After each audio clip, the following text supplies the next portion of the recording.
Oh, hello. I didn't see you come in. I'm sorry, I was just catching up with an old friend.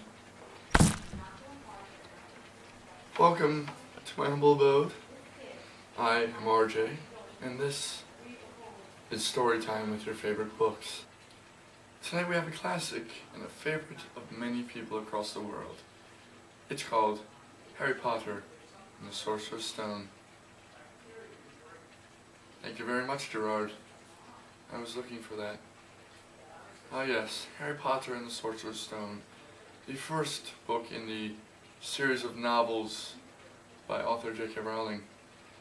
She's a brilliant author, and we congratulate her on finishing a great series of novels loved by many people. Many people. Now, getting into the story here, let's read the summary on the back, if we will. Now, Harry Potter has no idea how famous he is.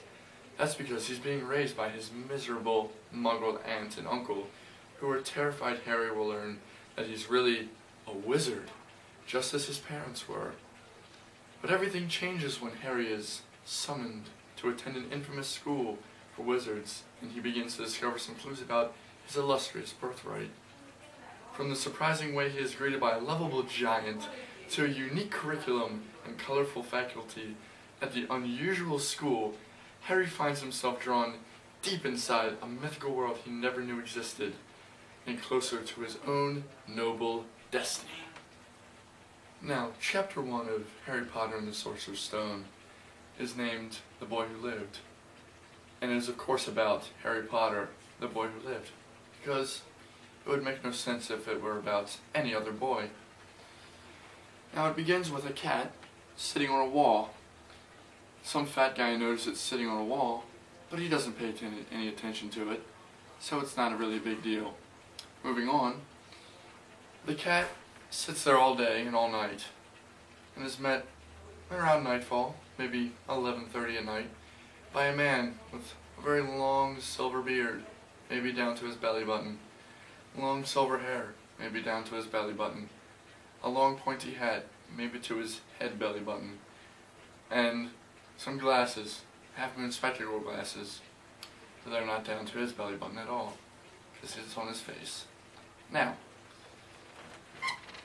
he comes up to the cat and says, "Well, hello, I didn't expect you to be here."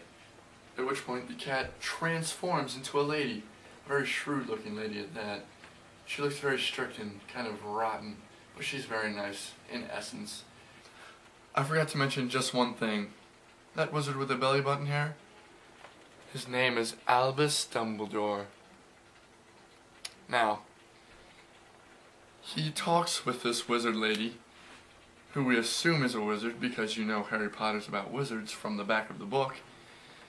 He says, "My God, he did it again. You don't know who he is because all they say is, 'You know who,' or 'he must not be named.' Excuse me, 'you who must not be named.'" And then this giant guy from the back of the book comes on a motorcycle that flies and drops baby Harry off at the doorstep, and then he cries. And then 10 years later you find out it was Harry on that doorstep. It was Harry on that doorstep. It was Harry on that doorstep. So now that we know it's Harry on the doorstep, we can progress further into the book. Now, as I said, 10 years later, he's living with his miserable aunt and uncle, so say it on the book, and their porky little son, Dudley. He's a porky little jerk, because he eats a lot, and he's a jerk. Now, they're very mean to Harry because they don't like him, because his Uncle Vernon married his Aunt Petunia, and Aunt Petunia was related to Harry's mother. Sisters they were, in fact. Oh, also, by the way, Harry's parents are dead. We're going to find that out in a minute. I'm sorry to jump ahead. Now, they don't want Harry to know that he's magical, because they think it's awful, and it's a disease, and it's a defect. Sort of like liking Brussels sprouts. Correct. Now, we find out that Harry is magical when they take a trip to the zoo for Dudley's birthday, and Dudley's being a jerk and is pounding on the glass of the snake exhibit. Harry gets ticked because he's pushed out of the way and makes the glass disappear.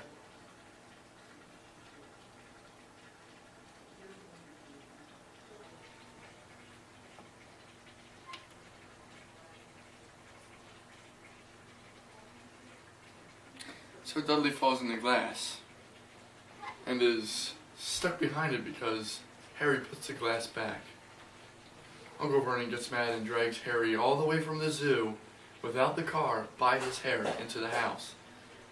And then he yells at him and Harry says it was like magic. Uncle Vernon with his 15 chin says, "There's no such thing as magic." He's wrong.